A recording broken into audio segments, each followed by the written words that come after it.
La literatura ha hecho volar la imaginación, dando vida a todo tipo de criaturas imposibles.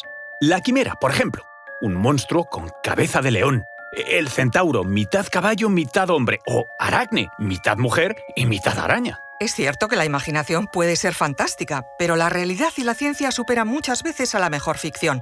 Por ejemplo, ¿sabías que en España existió un animal fantástico, el Miotragus, que era una mezcla de cabra y rata de sangre fría?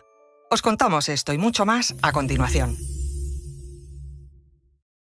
Soy Luis Quevedo, divulgador científico. Y yo soy María José Rubio, historiadora y escritora. Y esto es Despierta tu curiosidad, un podcast diario sobre historias insólitas de National Geographic. Y recuerda, más curiosidades en el canal de National Geographic y en Disney+.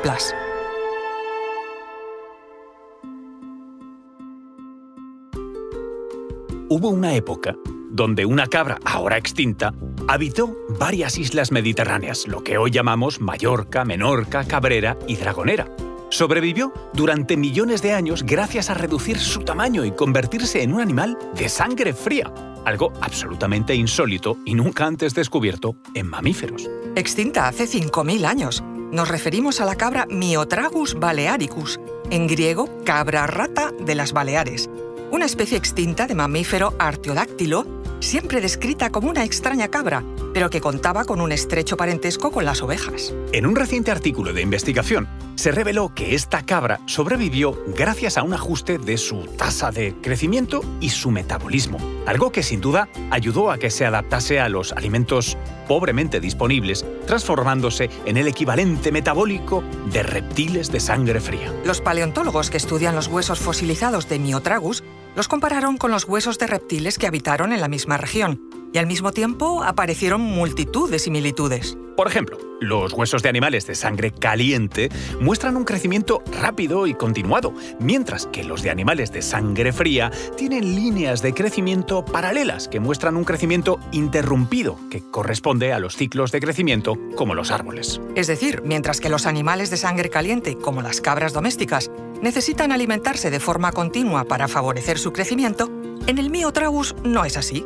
El crecimiento de sus huesos será interrumpido, como ocurre con los reptiles. Por ahorraron energía hasta en tener un cerebro más pequeño que los mamíferos con pezuña típicos de su tamaño. Vamos, que era un animal muy extraño. Tanto es así que sus ojos no solo eran un tercio de su tamaño habitual, sino que ni siquiera estaban dirigidos hacia los lados, como ocurre con los mamíferos herbívoros. Sus ojos, en cambio, miraban hacia adelante, con una visión estereoscópica. Incluso sus dientes eran peculiares. Contaba con 2 incisivos de crecimiento continuo en la mandíbula inferior, como pasa con los roedores, pero no los tenía en la mandíbula superior. Su morro era mucho más corto en comparación con el resto del cráneo, y esto le otorgaba un alto parecido a los conejos o liebres. Ambos sexos contaban con 2 cuernos muy cortos en lo alto de la cabeza. Su tamaño era además bastante pequeño, pesaban algo menos de 70 kilos. Sus cortas y muy poco flexibles patas les hacían probablemente mucho más lentos que el resto de bóvidos emparentados. Estas características únicas del Miotragus balearicus son consecuencia de su historia biológica. Es lo que se conoce como enanismo insular. Se da tras un prolongado proceso de evolución en condiciones de insularidad. De hecho, Miotragus ni siquiera llegó a colonizar todas las Baleares. Contemporáneamente, en Ibiza se desarrolló también una extraña fauna sin mamíferos terrestres, donde las aves y murciélagos eran los vertebrados principales. Y en Menorca evolucionó un conejo gigante que cubrió el mismo nicho que Miotragus en Mallorca. Pero con la bajada del nivel del mar durante una glaciación, Mallorca y Menorca se unieron, permitiendo que Miotragus sustituyese al conejo menorquín. Aunque, eso sí, más tarde las islas se volverían a separar a comienzos del Holoceno, es decir, en el fin de la última glaciación, hace unos 11.500 años, cuando hubo un ascenso en el nivel del mar. Su historia, por cierto, no duraría mucho más. Las dataciones indican que los mamíferos terrestres nativos de Mallorca desaparecieron en un mismo periodo de tiempo durante el 3er milenio antes de Cristo. Lo que aún continúa siendo fuente de debate entre científicos son las causas de la extinción. Algunos defienden un cambio climático.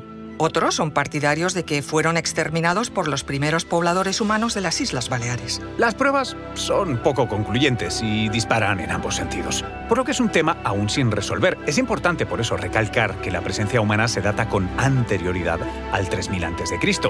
Y esta es una fecha realmente sospechosa, porque se solapa muy estrechamente con la rápida decadencia de Myotragus y el resto de especies, por lo que no debemos descartar que nosotros fuéramos la principal causa de su extinción.